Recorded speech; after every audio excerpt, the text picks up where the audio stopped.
Good morning, good morning, good morning. Welcome to Unlock Your First Six Figures blog talk. It all starts with the blog. This week's blog is at ShaCannon.com/VA because that's what we're talking about this week. We're talking about the VA advantage, the effective use of a virtual assistant. Now, we're talking about virtual assistants, but this is really about your team, right? Whether they're virtual or not.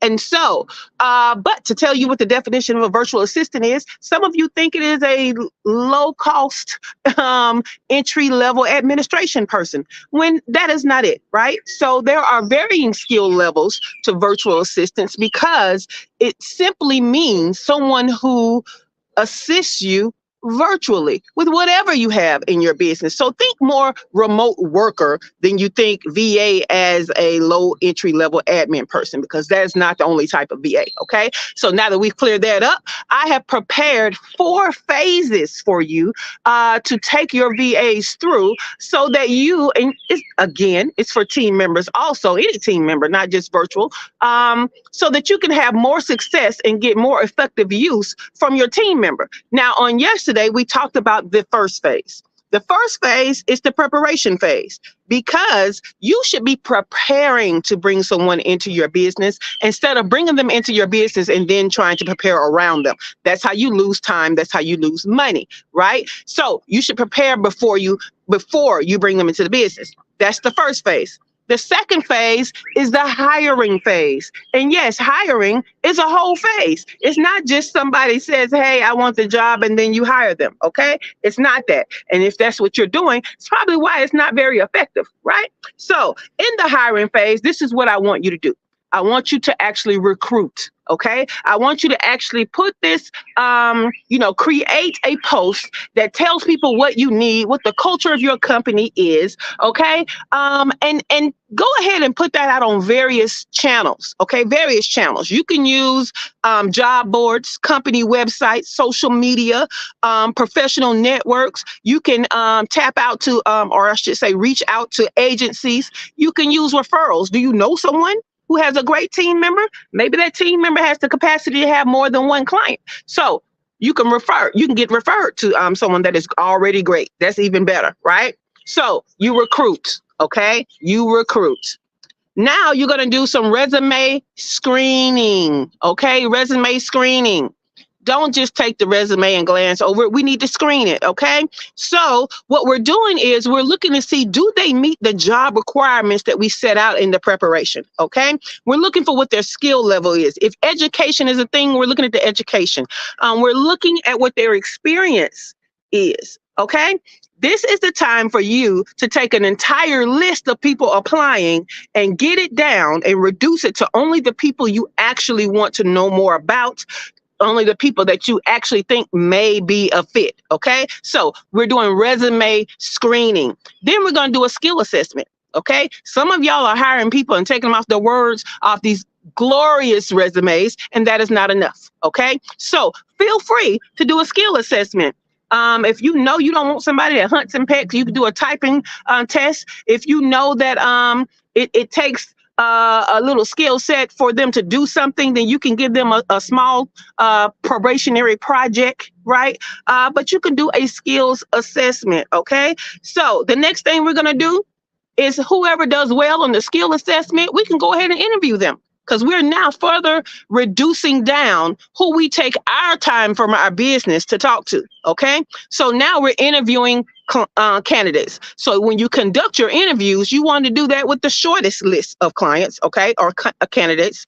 You want to use behavior-based questions, right? So you can get an idea of their temperament and do they fit into your culture. You want to ask some skill-based questions. You want to ask some problem-solving questions. You want to refer back to the skills assessment and ask any questions.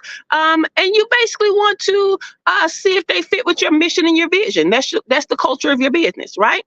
After the interviews, to get an even shorter list, you might want to do some checks, okay? You might want to check references, okay?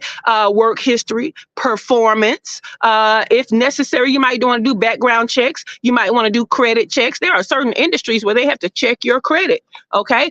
Before you can be a part of their team. That's usually financial institutions. That's usually insurance and anybody that works with them, okay? the final candidate selection. Okay, what you want to do is see who best meets the job requirements and the culture. All right. Then you want to have an actual offer letter and start negotiating what their salary is going to be. So don't forget, in the preparation phase, we did a budget. We want to try to stay within that budget, right? But we also don't want to not get the properly skilled person by going in too low. We don't want to lose a skilled person by trying to pay too low. We also we want to negotiate when it may be a little high. What other benefits can we give this person? What else can we do, right?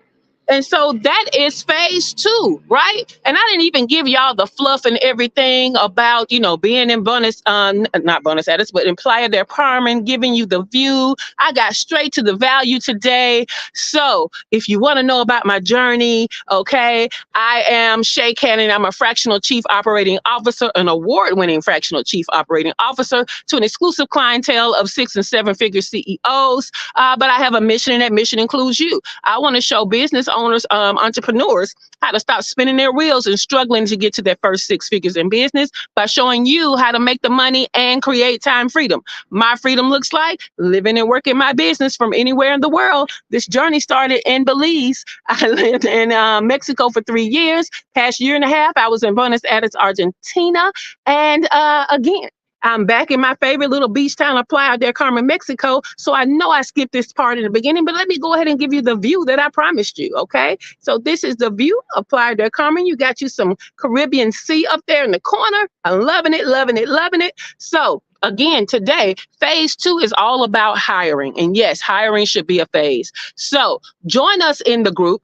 We're about to go deeper on this subject. I got about 13 minutes to go, but join us in the group, ShaCannon.info /group. We're doing so many great things in our community. So especially if you're a service-based business, but if you're any business struggling to get to your first 6 figures in business, you need to be in this group. It is for you. Okay. It is for you. It is your home. So join ShaCannon.info /group.